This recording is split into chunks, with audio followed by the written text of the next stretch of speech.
ভূরাজনীতিতে এবার নতুন মোড়। ইরানের সঙ্গে চলমান উত্তেজনার মধ্যেই পাকিস্তানের ইসলামাবাদে প্রস্তাবিত শান্তি সংলাপ বাতিল করেছেন মার্কিন প্রেসিডেন্ট ডোনাল্ড ট্রাম্প।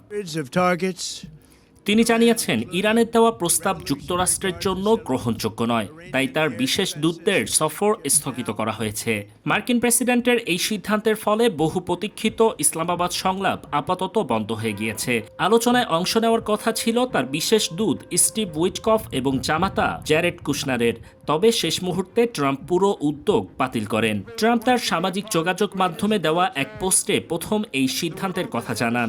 পরে সাংবাদিকদের সঙ্গে আলাপকালে তিনি বলেন, ইরান যদি আলোচনা করতে চায় তবে তারা সরাসরি ফোন করলেই হবে। তার দাবি, যুক্তরাষ্ট্র এখনও শক্ত অবস্থানে রয়েছে এবং আলোচনায় লাভজনক ফল না এলে এগোনোর প্রয়োজন নেই। তিনি আরও বলেন, ইসলামাবাদে প্রস্তাবিত বৈঠকটি সময় সাপেক্ষ এবং ফলপ্রসূ হওয়ার সম্ভাবনা কম ছিল, তাই শীর্ষ কর্মকর্তাদের সেখানে পাঠানো যুক্তিযুক্ত হতো না। ট্রাম্প দাবি করেন, ইরানের প্রস্তাব এখনও যুক্তরাষ্ট্রের প্রত্যাশা পূরণ করতে পারেনি। এদিকে ইরানের পররাষ্ট্রমন্ত্রী আব্বাস আরাকচি সম্প্রতি পাকিস্তান সফর শেষে মধ্যস্থতাকারীদের কাছে একটি সম্ভাব্য সমাধান কাঠামো উপস্থাপন করেন। তবে তেহরান স্পষ্ট করেছে, চাপ ও নিষেধাজ্ঞার মধ্যে তারা কোনো আলোচনায় যাবে না।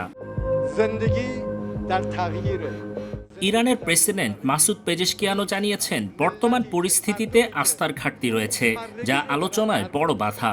তিনি বলেন, হরমুজ প্রণালীকে ঘিরে সামরিক চাপ ও অবরোধ পরিস্থিতিকে আরও জটিল করে তুলছে।